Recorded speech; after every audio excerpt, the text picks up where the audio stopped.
नमस्कार, प्रखर लेखनी में आपका बहुत बहुत स्वागत है। आज अब हिंगोली के कार्यक्षेत्र में कुछ युवक के साथ बातचीत करना चाहते हैं और कुछ युवक अपने साथ में हिंगोली विधानसभा के मौजूद है। आइए उनसे मुलाकात करते हैं। सामाजिक कार्यकर्ते इमरान खान है, उनसे कुछ बातचीत करना है।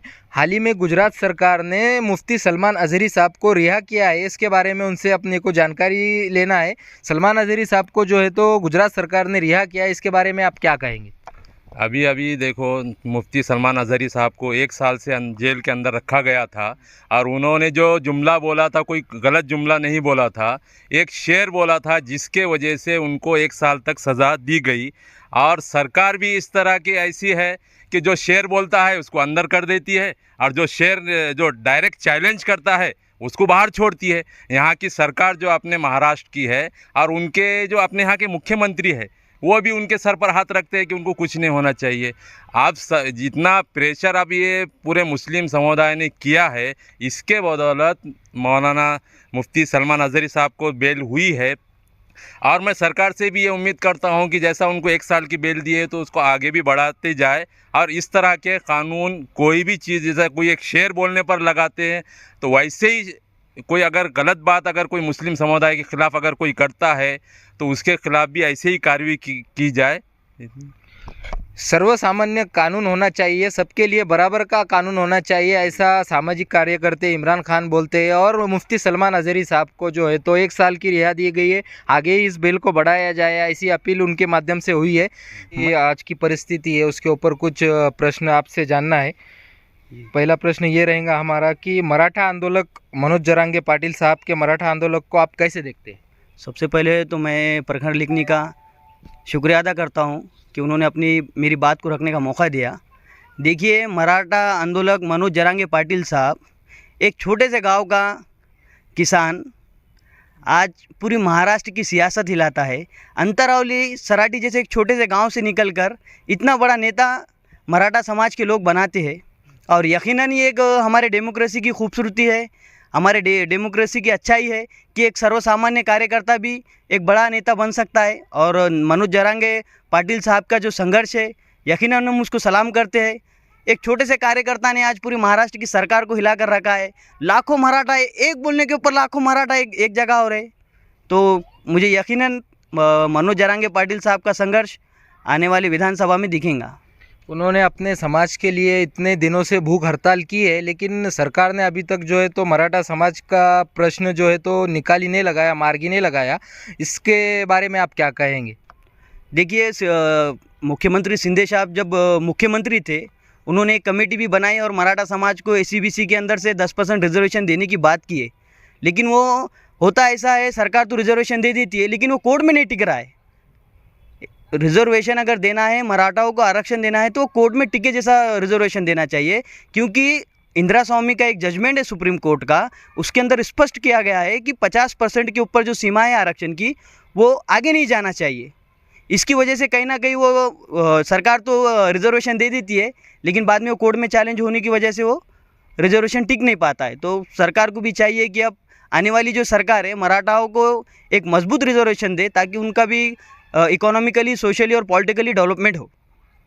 हाल ही में मुंबई के मुस्लिम नेता, दिग्गज नेता बाबा सिद्दीकी की गोली मारकर हत्या की गई, क्या कहना है आपका इसके बारे में? बाबा सिद्दीकी गरीबों के मसीहा थे। जब बाबा सिद्दीकी साहब कोविड-19 के टाइम पे गरीब जो घर से नहीं निकल पा रहे थे, ट्रकों से राशन बांटने वाले बाबा सिद्दीकी साहब है। गौर गरीबों को अनाज लेकर जाकर देने वाले बाबा सिद्दीकी है, जिसान सिद्दीकी है। देखिए, ये लॉ एंड ऑर्डर का इतना बड़ा इशू है कि एक दिग्गज मुस्लिम नेता जो एक वक्त के बड़े बॉलीवुड के अंदर उनका एक बड़ा वर्चस्व है, उनकी इस तरह से गोली मारकर हत्या कर दी जा रही है, पुलिस की नाक के नीचे हो रहा है। प्लस ये बात का ये है कि वाई सिक्योरिटी सुरक्षा होने के बावजूद शूटर्स आते हैं और उनके ऊपर गोली मार देते हैं। ये तो पूरी तरह महाराष्ट्र पुलिस का लॉ एंड ऑर्डर का फेलियर है। बिल्कुल इसके ऊपर एक्शन होना चाहिए। और जो भी अभी मैं इंटरव्यू देखा हूँ, जिन लोगों ने बाबा सिद्दीकी साहब की गोली मारकर हत्या की है, वो बस कुर्सी पे बैठकर मीडिया को इंटरव्यू दे रहे हैं। महाराष्ट्र में लॉ एंड ऑर्डर है या नहीं है? वकील, दलील, अपील जिसे हम कहते हैं, कोर्ट जब अगर ये शूटर्स ही फैसला कर रहे हैं सब चीज़ का, तो अदालतों को ताले लगा देना चाहिए फिर। अपने महाराष्ट्र के साथ साथ उत्तर प्रदेश के बहराइच ने भोपाल मिश्रा की गोली मारकर हत्या की गई है, इसके बारे में आपका क्या कहना है? देखिए, मुस्लिम समुदाय हो या हिंदू कम्युनिटी हो, दलित हो, कोई भी हो, अगर कोई धर्म के नाम पर अगर हिंसा करता है तो यकीनन उसके ऊपर बीएनएस के तहत कार्रवाई होना चाहिए, इसमें कोई दो राय नहीं है। लेकिन जब मामला गोपाल मिश्रा का जब आता है तो इस प्रकरण के अंदर जो मुख्य आरोपी है सरफराज अहमद, तालिब अहमद, तो उत्तर प्रदेश के मुख्यमंत्री की नीति है ठोक दोगे नीति, यानी कि बंदूक से फैसला ले लेते हैं मुख्यमंत्री साहब। वो कुछ नहीं चाहते, दलील अपील जज कुछ नहीं होना उनको, सिर्फ एकदम ठोक दो नीति के तहत उन्होंने फैसला ले लेते। सरफराज अहमद की बहन 4 घंटे पहले मुख्यमंत्री से सोशल मीडिया के ज़रिए मांग करती है कि मेरे भाई को उत्तर प्रदेश की यूपी एटीएस ने लेकर गई है और अभी तक हम कांटेक्ट नहीं कर पा रहे। उसके 4 घंटे के बाद तुरंत उन दोनों का हाफ इनकाउंटर होता है। तो एक मुख्यमंत्री तय कर ले रहे हैं कि सरकार कौन दोषी है और कौन दोषी नहीं है। फिर अदालत का क्या काम है? अदालत, हम यही चाहते हैं कि अदालत का काम अदालत को करने दिया जाए। आने वाले महाराष्ट्र विधानसभा के चुनाव के बारे में आपका क्या कहना है? अब देखो, हमने देखा है पहले अजीत पवार, बाद में शिंदे साहब, फडणवीस साहब, ये तीनों ने एक अलग पार्टी बनाए। अब इधर उद्धव ठाकरे साहब, शरद पवार साहब और तुम्हारे नाना पटोले साहब, ये तीनों का एक अलायंस है। लेकिन ये तीनों भी जनता का भला नहीं चाहती। इन्हें सोच रहा है कि मैं कैसा सत्ता में होऊंगा, उन्हें सोच रहा मैं कैसा होऊंगा। और ये सीधा सीधा जनता के वोटों का धोखा है, जो जनता से वोट तो लेते हैं लेकिन बाद में पार्टी बदल कर चले जाते हैं। तो महाराष्ट्र के विधानसभा के अंदर अब आने वाले विधानसभा में जनता को ये तय करना चाहिए कि कौन उनका नेता बनेगा। और मुझे लगता है कि यकीनन इस मामले के अंदर अभी थर्ड फ्रंट बनने की कोशिशें चालू है और इंशाल्लाह जल्दी वो थर्ड फ्रंट बनेगा, तो वो थर्ड फ्रंट अब सत्ता में आएगा, मुझे ऐसा लगता है।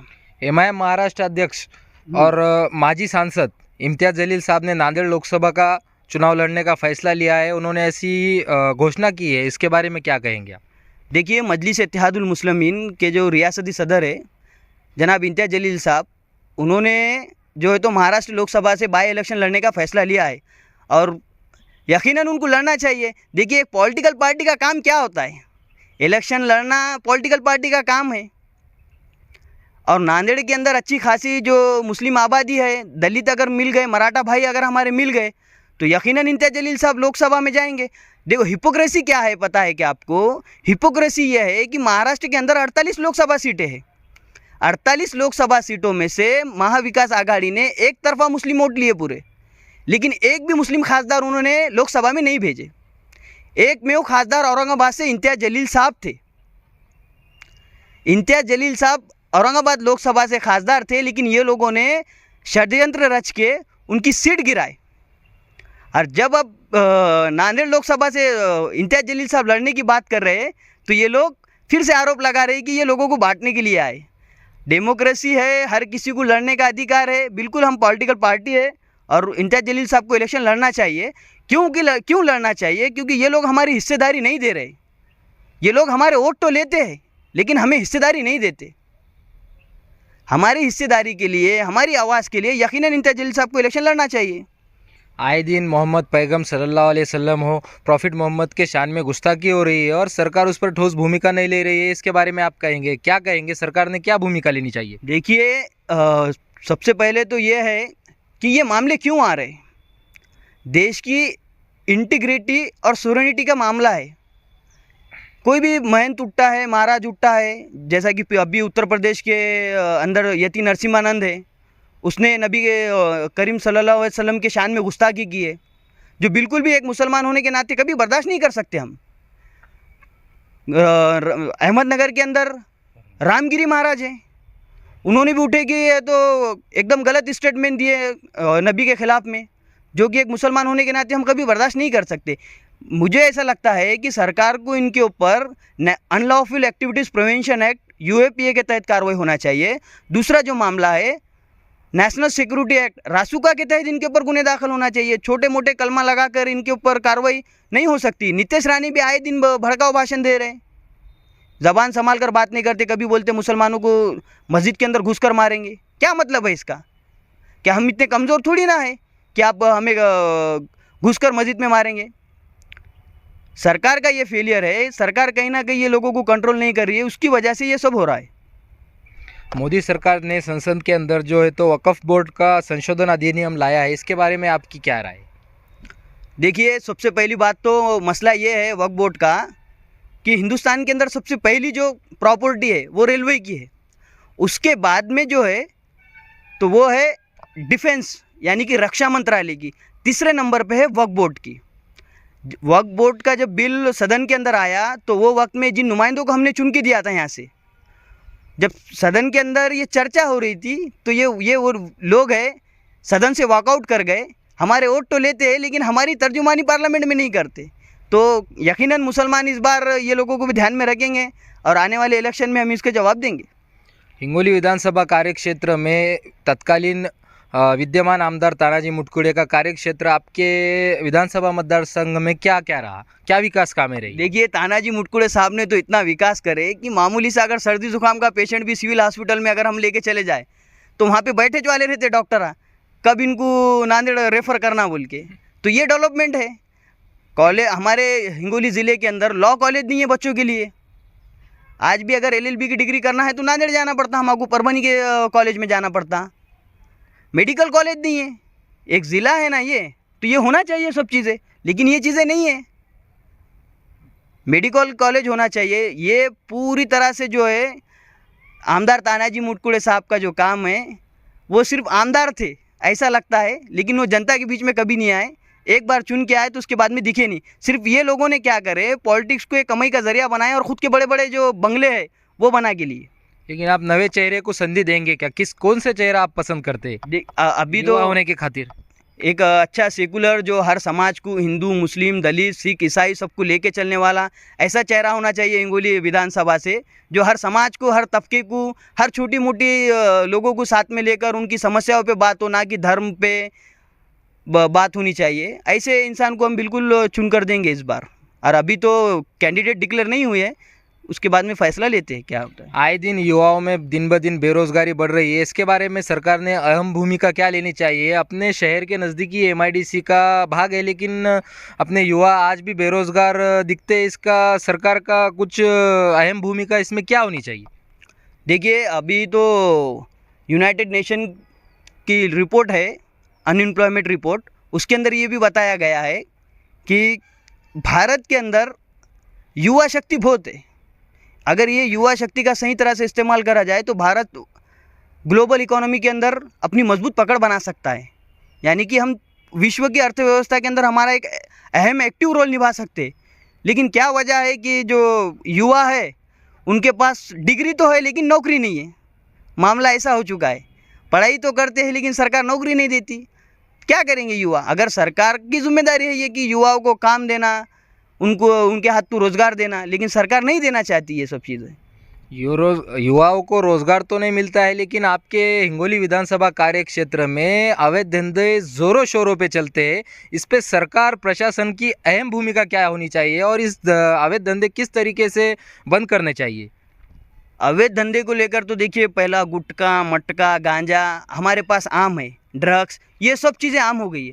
नौजवान पढ़ाई लिखाई छोड़कर ये गुटखा मटका ड्रग्स लेने की आदत से आदी होता जा रहा है।